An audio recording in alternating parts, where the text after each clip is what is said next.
Well, I thought I would do this video today and call it True Confessions.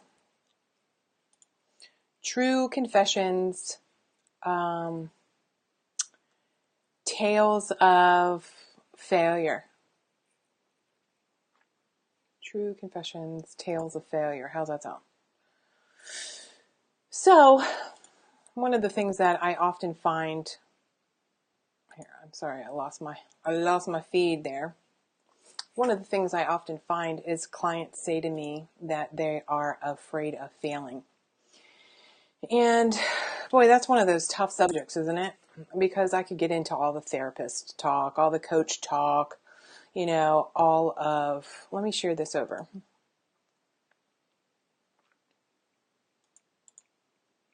Oop.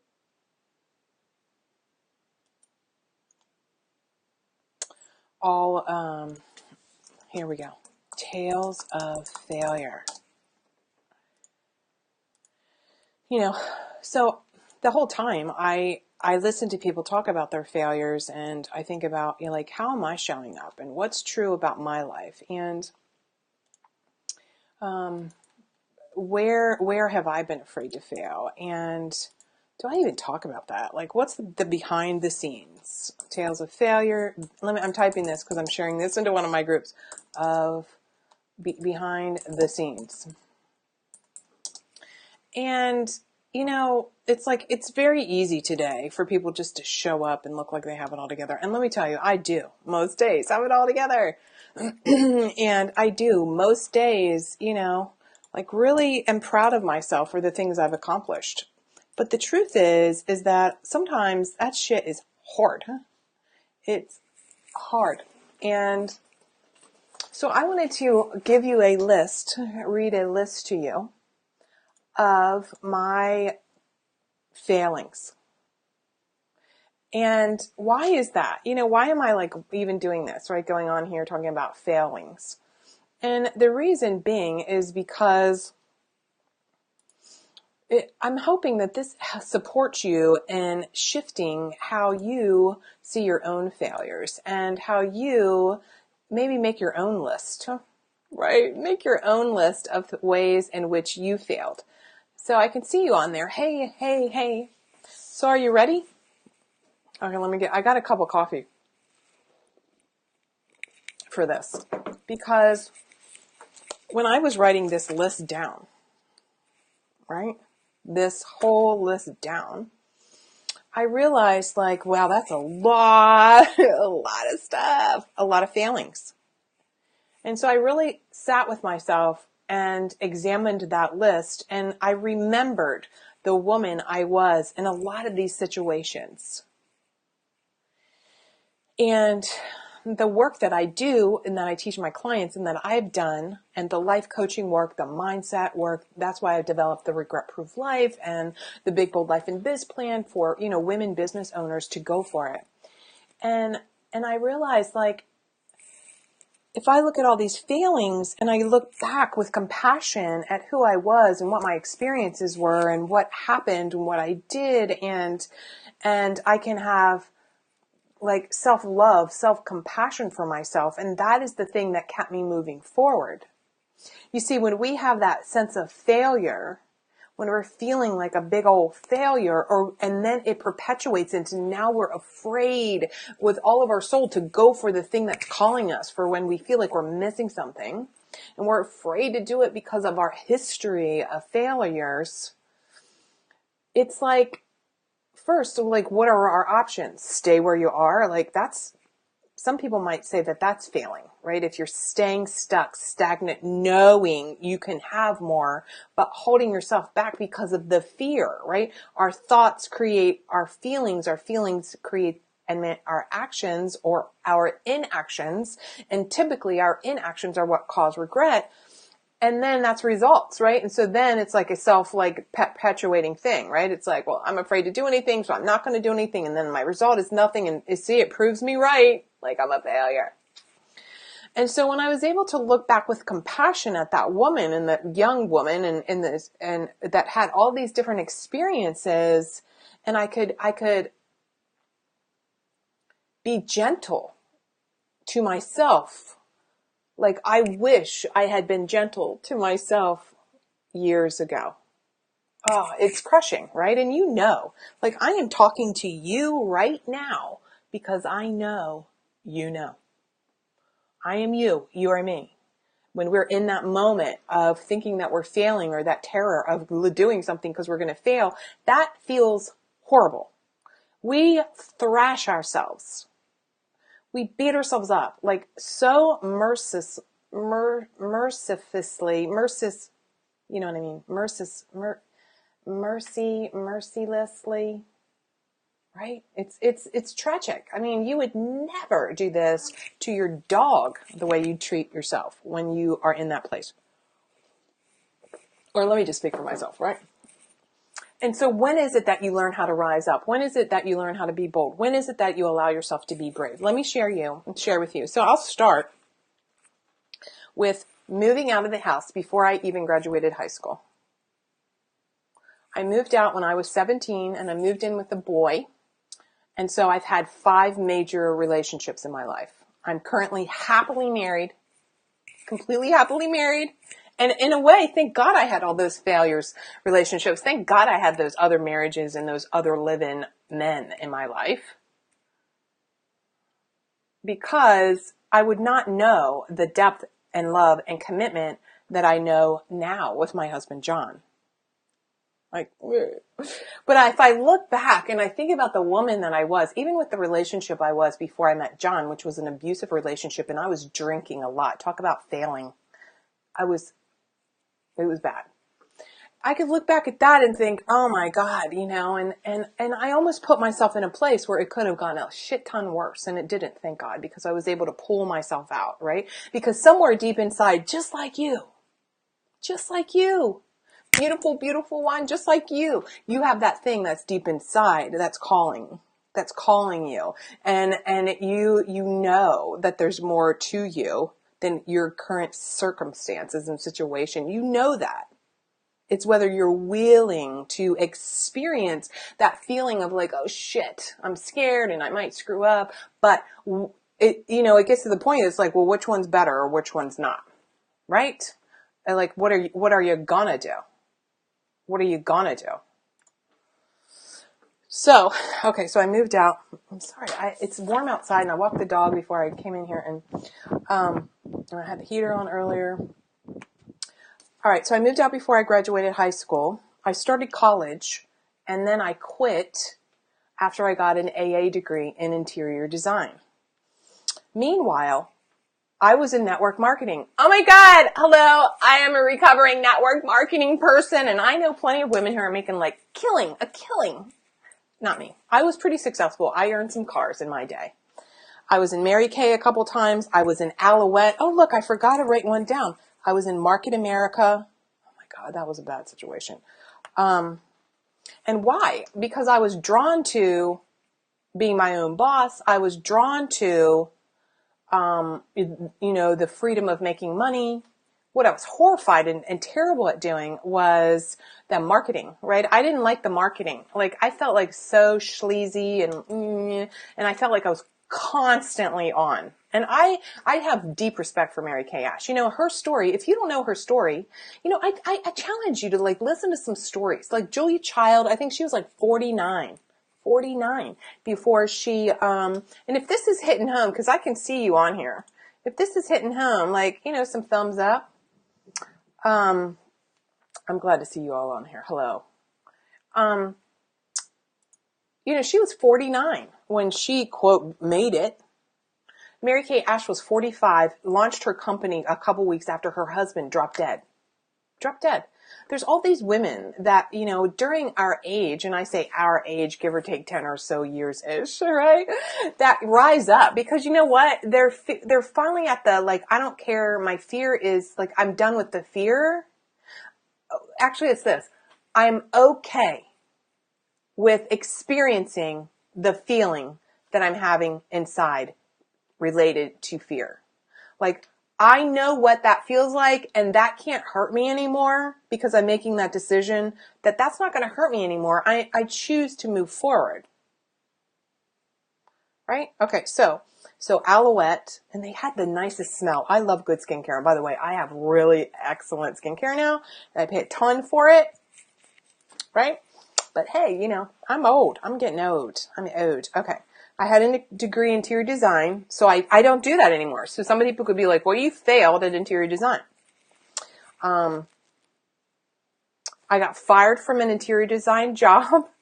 I quit like extremely impulsively, like literally like on the spot. I was like, fuck you people at an interior design job. So I've been in private practice. So then I went on to school. So then I married my ex-husband, my first husband, who's an alcoholic, probably still is. Like, I'm sure he still is. Was drinking a lot. So I was going to school. Now I went back. I was going to school. And I was originally going to go to school to get a PhD in child psychology, but you can't do that when you move out of your house, right? You can't do that. I did graduate high school, but you know, by the time you're like living on your own, and I was living with a guy, though. I was living with a guy, not my first husband. I was living with a guy, and I was going to school and of course supporting myself, right? So I'm going on here, and I know it's like, I'm going to try and sum it up, right? Then I went on eventually to get my BSW, my MSW, ultimately my clinical license. Then I was a therapist. I did home health. I worked in numerous psych hospitals. I was sued for malpractice. That didn't go anywhere. This is what happened. I was working on a psych unit about 5 years after I discharged an elderly patient into a home of living situation. She died. So the family was like suing the hospital, suing me, like suing everybody, but she was like 90. I was a behavioral trainer for more than like 25 nursing homes across Baltimore metro area. I probably could have leveraged that job, and I quit. I didn't. I just stopped. I lived in Oklahoma City, and I was given a very prominent job, which I was like 29 at the time, a very prominent job that would be kind of the equivalent of like overseeing managed care for the state at the time. $50,000, and that was years ago. Quit that job. Drinking, drugs, rock and roll, right? I was in a commercial, $20,000 I made. I could have played that out. Maybe I could have like been an actress, or I could have done other commercials, like a soap commercial. I could be Madge. I could be like the, what is that? Like Prudential insurance person. Like that would have been an easy $1 million.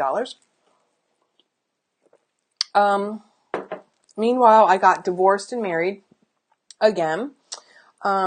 So I have a 33-year-old stepdaughter who I'm close to. And then I have a 26-year-old stepdaughter. That's John's daughter, who I have no relationship with. That's definitely a failure. I feel like I failed somewhere there. So then I went on to, I was in Mary Kay again. And then I launched my coaching business. Terrified of that. Called myself everything but a coach. I was like a strategist and a mentor and a life architect, and I'm your relationship tour guide. Like that was the name of my brand back then. I'm your relationship tour guide. And every woman needs to feel loved, honored, and adored every day, starting with herself, which is true. Still feel like that. So I quit that, transformed my business into what it is today. Oh, and then some of you don't know this. John was in my business. That was a complete failure. Like, I am not a good business partner. I like to be the wife, mother, lover, and I like to be the mogul, the mama business mogul. And those two things, like my husband is a retired Marine. He doesn't like to be told what to do. That did not work. Last January of 2018, I launched, after I paid $4,500 in Facebook ads, I launched a program. Then we had all this tech problem, ended up canceling the program and refunding the participants money, which I still kind of feel bad about that. And I offered to coach them privately. So it's like they still had a opportunity. I was making it up for them instead of being in a program, right? I do not have a relationship with my biological mother. Well, I don't have any other mothers. I don't have a relationship with my mom. That feels like a failure. Still, that's sad. I think it's not failure. I've gained and lost who knows how many hundreds of pounds or tens of pounds over the last, since I was like 15. I I could probably go on. But then when I think about my successes, and then when I think about learning from this, and then when I think about where I was when I even decided that I wanted to own my own business, and it was very clear. I was like, I had been working for somebody and in managed care, but then this is like the backstory that I never even tell this. I don't think I've ever told this story. Is I was in Mary Kay, and what I realized is I've been hiding my whole life. I've hidden behind men. I've hidden behind alcohol. I've hidden behind my titles, my degrees, my credentials. And then I was in Mary Kay, and I was a sales director, and I had earned a car, or I was going to be a sales director again to earn a car. And the moment came where I was going to sign to become a sales director. And I realized I don't want to ever do that again. What is it that I wanted out of Mary Kay Cosmetics? Well, you know what it was? Literally, this is it. And this is why I'm telling you this too, because the universe, whatever your spiritual belief, it works in amazing ways, right? Sometimes we ask for things and it shows up way different than we thought. Also, be careful what you ask for. That's like another story about the ex-boyfriend another day. I remember clearly thinking, what is it that I want out of Mary Kay? I'd go to the conferences and I'd be like, yeah. What is it? You know what it was? And this is like from my heart. And I need to write this down and make sure I share this more often, is that I wanted to inspire women. I wanted to speak on stages in front of thousands of women. I wanted to make all the money I possibly could make. I wanted to help women so desperately. I wanted to help women make money, have financial freedom, be independent, call their own shots, see how amazing they are, how valuable they are. And so the truth is that's all the failures that I've had. And in that moment, I decided I wanted my own business. I wanted to get involved in the coaching industry, and I wanted to be able to take a chance, even though if you had looked at my whole list of failures, it looked as though I should never have had my own business. I should never have taken a chance. I should have just stayed in my fear. But I wasn't willing anymore to stay in that fear. I didn't care about that feeling anymore. I was past the feeling. The feeling of my fear of the failure became small when I started realizing I'm in control of how I'm thinking about that. I can transform that. And yeah, are there days that I'm like, oh my God, my business? Of course, I'm a normal human being like we all are. But, it's about how you think about it. How are you thinking about whatever it is that you're doing? Whether you want to launch a business, whether you want to get a divorce, whether you want to find a new man, whether you want to lose 50 pounds, whether you want to write your book and you're afraid to stand on stages, you're afraid to do a Facebook Live, like, I don't know. Whatever it is for you. It is so critical that you work on how you think and recognize that whatever your situation is, whatever the fact of your life right now, like the proven court kind of fact, what you're thinking about that determines how you're feeling. And then that feeling is going to either liberate you into mobility, into action, or it's going to crush you. And you get to choose. You get to choose your results. Okay, so what do I have today, right? Thank God. I always knew somewhere deep inside, even through the fear and up and down and sabotaging myself and procrastinating and all this, I knew that I wanted to be a mom. I wanted that. No man was going to tell me I couldn't have a child. I was committed to that somehow, some way. I didn't know how. I wanted to be like madly in love, like the kind of love where it wasn't like a man who objectifies you or treats you like crap or you're his property or any of that bullshit. Like a real gentleman who was smart enough to keep up with me. I wanted to live where I never had to worry about money. I wanted to live in like the most incredible place. I never wanted to worry about food. I grew up worrying about food. Like that's another money story thing. By the way, I'm going to be doing a workshop, a deep dive money mindset workshop. I'm offering that in my upcoming class, the Foundations class. That is like that money mindset workshop I'm going to be doing for people who are early birds in that class. It will be life changing for you. Like I can say that unequivocally. Your thinking about things will be shattered for the good. And so I just wanted to share that with you. And I'm going to keep this posted, and thank you for the hearts. And, I want to just tell you that you can do it. I just want to be like an example that you can do what you set your mind to, and that you are able to choose how you think about things in your life. You have all the power in the world. You have all the capability. Like, there are people waiting for you to recognize your own grandeur, your own power, your own capability. Like, there are people waiting. And you know who else is waiting? Like, your future self is waiting. She is waiting for you to get it. Because you will get it. It's just, when will you get it? You will get to the point where you don't fear failure. You will get to the point where you recognize you're in control of your thinking. No one can make you feel anything you don't want to feel. Your future self knows that. And your future self might be right this minute, or it might be 5 years from now, or it might 3 months from now, or whatever. Like, go find someone to help you, whether it's me or somebody else, but to help you recognize that you are all power. So this is Mary Bicknell. I'd love to get your feedback. Leave some comments below. Let me know if you had a replay. What is it that you feel like, when you write out your failures, can you just embrace that? Right? And thanks for allowing me to, share with you a little bit. For those of you who are who are therapists watching this, because I know some of my life coaching clients will be watching this too, so you can break now. For those of you who are therapists thinking about coaching, I have my foundations course coming up. And somewhere in this feed, on this page, wherever this is posted for you, there is an invitation to watch a webinar, a training actually this Saturday, on the 3 steps for making money as a coach, the 3 steps to get started in coaching. And I will be sharing that, but I'm also going to be sharing with you the transition to coaching, the foundations course. Like, it is so good. It's so good. It's going to answer all those questions all you newbie wannabe coaches who are therapists and mental health professionals have. So go enjoy the night, and I will talk to you later. Bye.